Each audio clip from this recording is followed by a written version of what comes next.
Hello friends, this is Vishali and welcome back to our YouTube channel study with coach. I hope आपको RRB NTPC की series जो है वो अच्छी लग रही होगी और आप मन लगाकर पढ़ रहे होंगे। आज हम डिस्कस करेंगे इसका 12वां पार्ट। तो चलिए शुरू करते हैं। पहला क्वेश्चन है, पहले भारत रत्न प्राप्तकर्ता कौन थे? बताना है कि सबसे पहले भारत रत्न किसको मिला था। जवाहरलाल नेहरू, गोविंद वल्लभ पंत, महात्मा गांधी या सीवी रमन। देखिए, जो पहले भारत रत्न प्राप्त करता थे वो थे सीवी रमन। अगर भारत रत्न की बात की जाए कब शुरू किया गया भारत रत्न, तो ये 1954 में स्टार्ट किया गया भारत रत्न पुरस्कार देना। जो भारत रत्न पुरस्कार है वो भारत का सबसे बड़ा यानी कि सर्वोच्च पुरस्कार है। सर्वोच्च पुरस्कार है, सबसे बड़ा पुरस्कार है भारत का। 1954 से ये स्टार्ट किया गया और सबसे पहले ये 3 व्यक्तियों को दिया गया था। 1954 में ये 3 व्यक्तियों को दिया गया था। कौन कौन थे? एक तो सीवी रमन थे। दूसरे कौन थे? सर्वपल्ली राधाकृष्णन थे। और दूसरे कौन थे? सी राजगोपालाचारी। इन तीनों व्यक्तियों को ये जो है पुरस्कार 1954 में दिया गया था। सीवी रमन को, सर्वपल्ली राधाकृष्णन को और सी राजगोपालाचारी को। लेकिन ऑप्शन में केवल सीवी रमन है तो हमारा यहाँ पर सीवी रमन सही हो जाएगा। चलिए अगला क्वेश्चन देखते हैं। राष्ट्रपति को कौन पद की शपथ दिलाता है? भारत का मुख्य न्यायाधीश, लोकसभा का अध्यक्ष, प्रधानमंत्री या फिर उपराष्ट्रपति। देखिए, राष्ट्रपति को भारत का मुख्य न्यायाधीश यानी कि चीफ जस्टिस ऑफ इंडिया पद की शपथ दिलाता है। अगर राष्ट्रपति के चुनाव की बात की जाए तो भारत का जो संविधान में है उसमें अनुच्छेद 54 के तहत राष्ट्रपति के चुनाव का प्रावधान किया गया है और इसमें जो भारत का मुख्य न्यायाधीश है वो राष्ट्रपति को पद की शपथ दिलाता है। बाय चांस जो है भारत का मुख्य न्यायाधीश यानी कि चीफ जस्टिस ऑफ इंडिया नहीं होता तो जो सुप्रीम कोर्ट का वरिष्ठतम यानी कि सबसे बड़ा जो है वरिष्ठतम जो न्यायाधीश वो राष्ट्रपति को शपथ दिलाएगा। अगला क्वेश्चन है, सदन में अध्यक्ष अपने मताधिकार का प्रयोग कब कर सकता है? जब वह चाहे, जब सदन की इच्छा हो, केवल समान मत होने की स्थिति में या फिर अपने दल के निर्देश पर।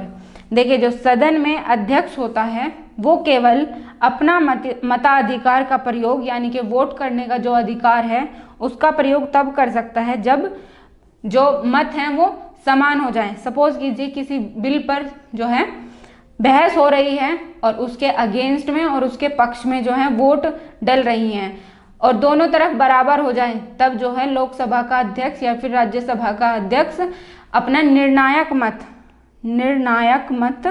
दे सकता है। अन्यथा उसे मताधिकार का जो है अधिकार नहीं है। निम्नलिखित में से कौन सा प्राथमिक रंग है यानी कि प्राइमरी कलर है? वॉयलेट, हरा, पीला, मैजेंटा। देखिए, इनमें से हरा जो है वो प्राथमिक यानी कि प्राइमरी कलर है। जो प्राथमिक रंग होते हैं वो कौन से रंग होते हैं? देखिए, प्राथमिक रंग वो होते हैं जो प्रकृति में पाए जाते हैं और ये किसी के भी मिश्रण से नहीं बनते। ये मिश्रण से नहीं बनते। बाकी जो शेष रंग हैं, जो भी रंग बचते हैं वो इनके मिश्रण से यानी कि प्राथमिक रंग के मिश्रण से बनते हैं। तो ऐसे कलर जो किसी मिश्रण से ना बने हुए हों और बाकी सब जो कलर हैं वो उनके मिश्रण से बने हों यानी कि उनकी सहायता से बने हों, उन्हें ही प्राइमरी कलर कहा जाता है। कौन कौन से हैं प्राइमरी कलर? हरा, लाल और नीला। ये तीनों जो हैं ये प्राइमरी कलर हैं। वॉयलेट, पीला और मैजेंटा, ये तीनों जो हैं वो द्वितीयक यानी कि सेकेंडरी कलर हैं। अगला क्वेश्चन देखते हैं। निम्नलिखित में से कौन बैडमिंटन खिलाड़ियों में से एक है? सानिया मिर्जा, रिक्की पॉन्टिंग, लिएंडर पेस या फिर साइना नेहवाल।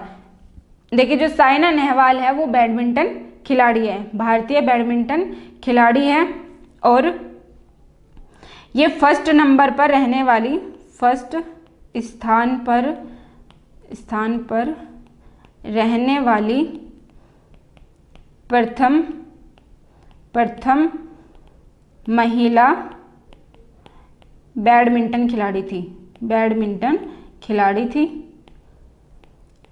थी। और अगर बात करें सानिया मिर्जा की तो ये टेनिस से संबंधित हैं, टेनिस खेलती हैं। रिक्की पॉन्टिंग क्रिकेट खेलते हैं। लिएंडर पेस की बात करें तो ये भी टेनिस खेलते हैं। जो साइना नेहवाल हैं ये केवल बैडमिंटन खेलती है। अगला क्वेश्चन देखेंगे।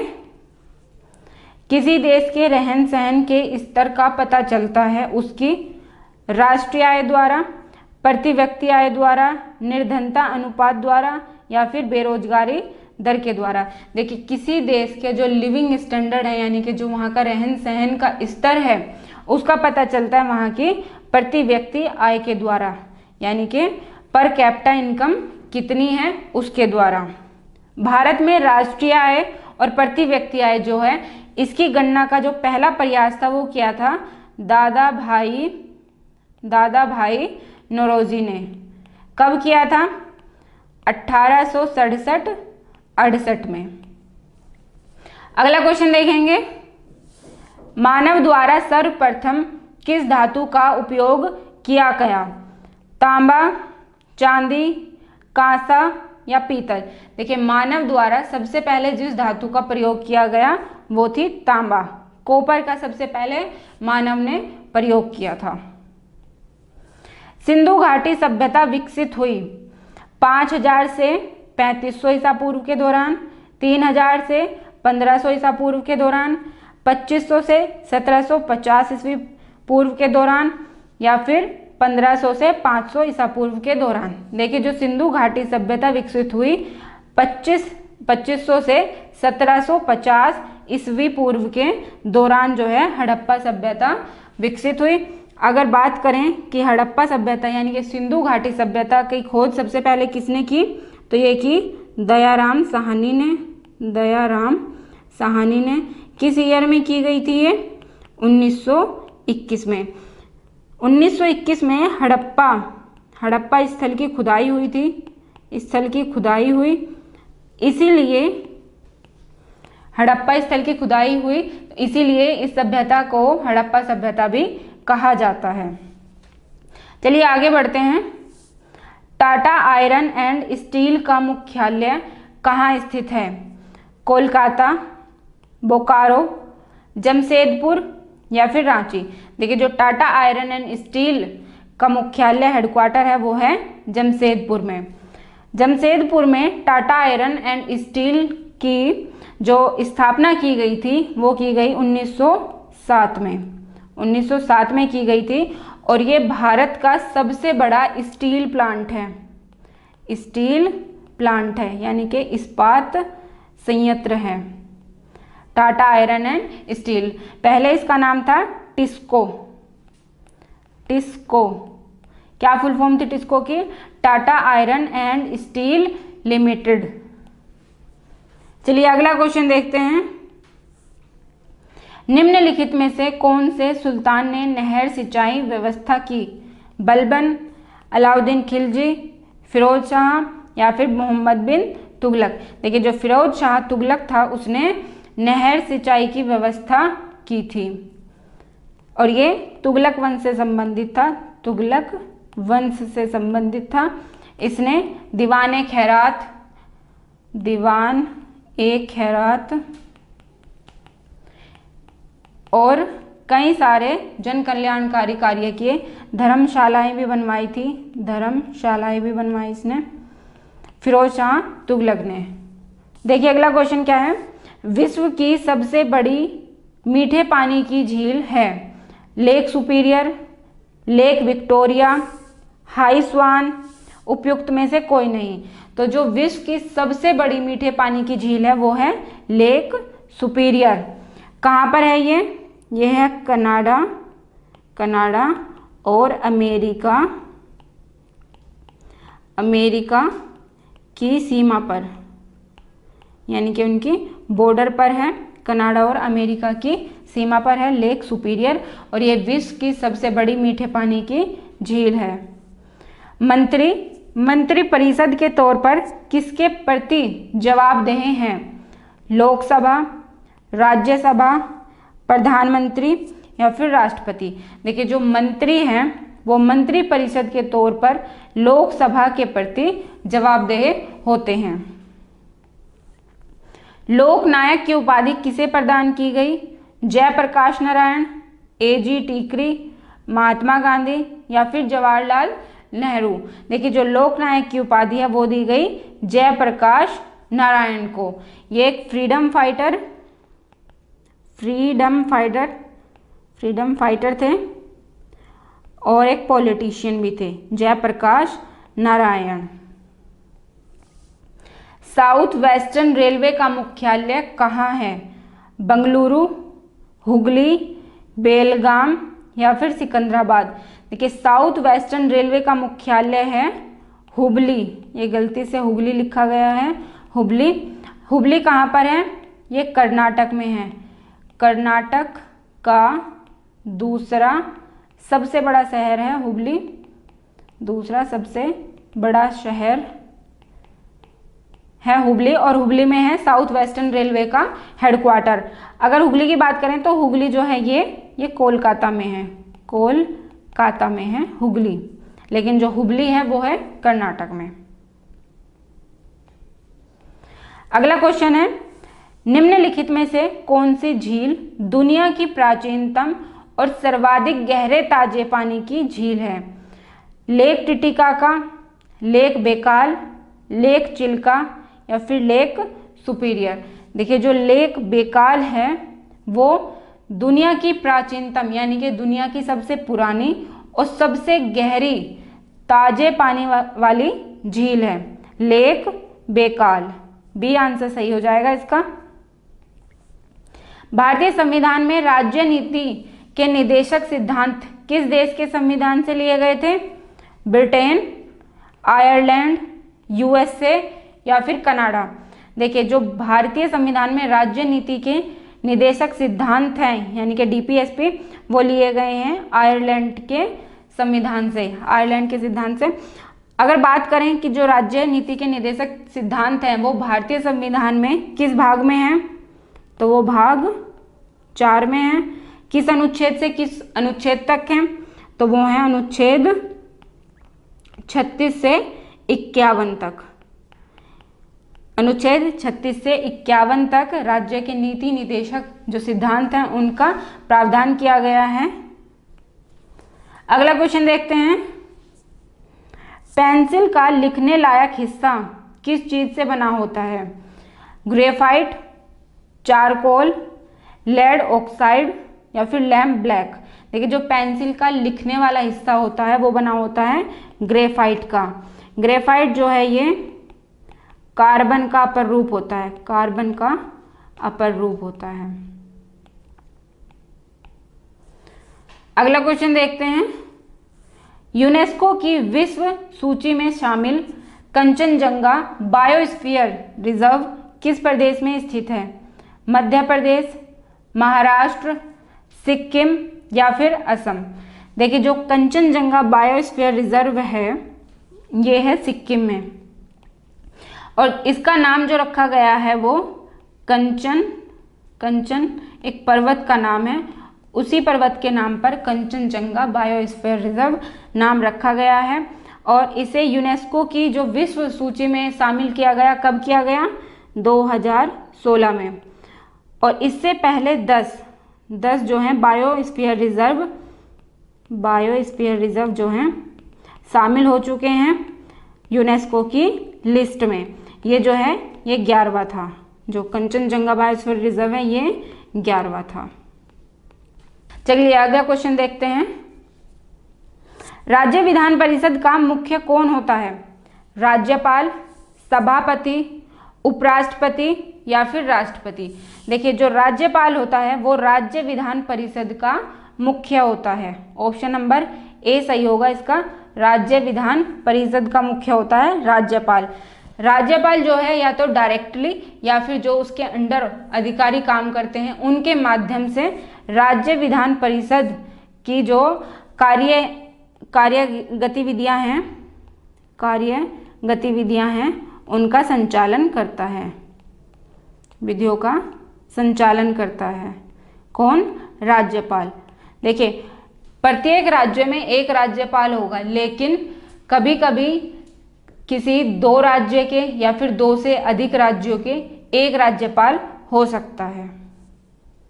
अगला क्वेश्चन है, रेल किसके शासनकाल में चलाई गई थी? Lord Hardinge, Lord Dalhousie, Lord Wavell या फिर लॉर्ड लिनलिथगो? तो जो रेल चलाई गई थी वो चलाई गई थी लॉर्ड डलहौजी के शासनकाल में। लॉर्ड डलहौजी को रेलवे का जनक भी कहा जाता है, रेलवे का जनक कहा जाता है। भारत में जो पहली ट्रेन थी वो कहाँ से कहाँ तक चली थी? तो वो चली थी बम्बई से, आज इसका नाम जो है मुंबई है, बम्बई से थाने तक। और कितने किलोमीटर चली थी? 34 किलोमीटर। किस ईयर में यानी कि किस वर्ष में चलाई गई थी? 1853 में चलाई गई थी। अगला क्वेश्चन है, वर्ष का प्रथम ग्रैंड स्लैम टेनिस टूर्नामेंट कौन सा है? Italian open, US open, French open या फिर ऑस्ट्रेलियाई ओपन? देखिए जो वर्ष का पहला ग्रैंड स्लैम टेनिस टूर्नामेंट होता है वो होता है ऑस्ट्रेलियाई ओपन। इसकी जो कब खेला जाता है ऑस्ट्रेलियाई ओपन? जनवरी में, इसी से वर्ष की शुरुआत होती है। अगर बात करी जाए कि दूसरा जो ग्रैंड स्लैम टूर्नामेंट होता है वो कौन सा होता है? तो वो होता है मई जून में खेला जाता है, ये मई जून में। कौन सा? French open. इसके बाद तीसरा कौन सा है? ये जून जुलाई में खेला जाता है, जून जुलाई में। क्या नाम है इसका? Wimbledon open. और 4th नंबर पर कौन सा है? 4th नंबर पर है, ये खेला जाता है अगस्त सितंबर में। और इसका नाम क्या है? US open.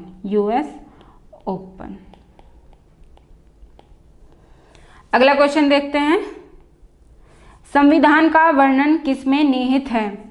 देखिए जो संविधान का वर्णन किसमें निहित है? उद्देशिका में, मौलिक कर्तव्य में, मौलिक अधिकार में या फिर नीति निर्देशक तत्वों में? जो संविधान का वर्णन है या फिर संविधान की जो समीक्षा है या फिर ऐसा कह सकते हैं कि जो संविधान का सार है वो उद्देशिका यानी कि प्रियम्बल प्रस्तावना में निहित है। देखिए जो नेहरू जी ने उद्देश्य प्रस्ताव जो है, उद्देश्य संकल्प पारित किया था वही जो है भारतीय संविधान में प्रस्तावना के रूप में ले लिया गया था। उसी में जो है संविधान का सार जो है वो निहित है। तो ऑप्शन नंबर ए सही हो जाएगा इसका। अगला क्वेश्चन देखें, भारत का धन संरक्षक कौन होता है? नियंत्रण एवं महालेखा परीक्षक, महान्यायवादी, सर्वोच्च न्यायालय का मुख्य न्यायाधीश या फिर प्रधानमंत्री? देखिए जो भारत का धन संरक्षक होता है यानी कि जो भारत की संचित निधि होती है, जो भारत का धन होता है उसकी निगरानी कौन करता है? तो वो करता है नियंत्रण एवं महालेखा परीक्षक, कैग जिसको कहा जाता है, कैग। उसकी जिम्मेदारी वो भारत की जो है धन की संरक्षकता करता है, कैग। और इसकी जो नियुक्ति है वो कौन करते हैं? नियुक्ति इसकी किसके द्वारा होती है? राष्ट्रपति द्वारा नियुक्ति होती है। किसकी? कैग की। अगर कार्यकाल की बात की जाए, कितना कार्यकाल होता है कैग का? तो होता है 6 वर्ष। 6 वर्ष होता है। अगर लेकिन 65 वर्ष की आयु पूरी हो रही हो, 65 वर्ष की आयु पूरी हो रही हो तो ये रिटायर हो जाते हैं। देखिए अगला क्वेश्चन क्या कहता है, भारत छोड़ो आंदोलन किस शहर से शुरू हुआ? मुंबई, कलकत्ता, अहमदाबाद, दिल्ली। तो देखिए जो भारत छोड़ो आंदोलन था वो हुआ शुरू मुंबई से। कब हुआ था ये? 9 अगस्त 1942 को शुरू हुआ। इसमें गांधी जी ने एक नारा दिया था, करो या मरो। ये गांधी जी ने नारा दिया था, करो या मरो का। डायरेक्ट बेनिफिट ट्रांसफर किससे संबंधित है? यानी कि DBT, डायरेक्ट बेनिफिट ट्रांसफर। अनाज वितरण, LPG सिलेंडर वितरण, नियोक्ताओं द्वारा दी गई सुविधा या इनमें से कोई नहीं। देखिए जो DBT है वो LPG सिलेंडर वितरण से संबंधित है। कब ये व्यवस्था शुरू की गई DBT की? तो ये शुरू की गई थी 2013 में। क्या उद्देश्य था इसका? देखिए जो LPG गैस सिलेंडर मिलते हैं तो जो BPL परिवार होते हैं उनको कुछ सब्सिडी प्रदान करती है सरकार, तो वो सीधे जो लाभार्थी होते हैं उनके बैंक में चली जाए, इसीलिए DBT शुरू की गई थी। DBT जो व्यवस्था है वो शुरू की गई थी 2013 में, और इसके तहत जो धनराशि जो सब्सिडी होती है वो लाभार्थी के सीधे बैंक में पहुंच जाती है। बीच में उसको मतलब खाने वाले लोग नहीं होते हैं। पहले क्या होता था कि वो सब्सिडी लोगों तक नहीं पहुंचती थी। अगला क्वेश्चन देखते हैं, निम्नलिखित में से किसको राष्ट्रपति नियुक्त नहीं करते? किसकी अपॉइंटमेंट जो है राष्ट्रपति नहीं करते? Chief justice of high court के जज, चीफ जस्टिस और हाई कोर्ट के जज, राज्य के गवर्नर, ये चीफ जस्टिस और सुप्रीम कोर्ट के जज, या फिर उपराष्ट्रपति। देखिए जो राष्ट्रपति हैं वो उपराष्ट्रपति को नियुक्त नहीं करते, चीफ जस्टिस और हाई कोर्ट के जज को नियुक्त करते हैं, राज्यों के गवर्नर को नियुक्त करते हैं, चीफ जस्टिस और सुप्रीम कोर्ट के जजों को नियुक्त करते हैं, लेकिन उपराष्ट्रपति को नियुक्त नहीं करते। उपराष्ट्रपति जो है वो Rajya Sabha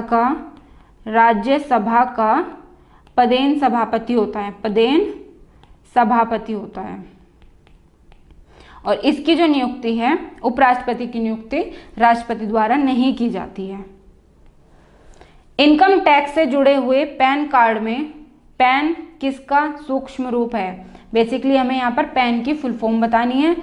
permanent account number, payment account number, passbook account number, या फिर उपयुक्त में से कोई नहीं। देखिए पैन की फुल फॉर्म होती है परमानेंट अकाउंट नंबर, और ये इनकम टैक्स से जुड़ा हुआ होता है। अगला क्वेश्चन है, मुद्रा नीति नियमित होती है राज्य सरकार द्वारा, रिजर्व बैंक द्वारा, उधारदाताओं द्वारा, या फिर निजी उद्यमकारियों द्वारा।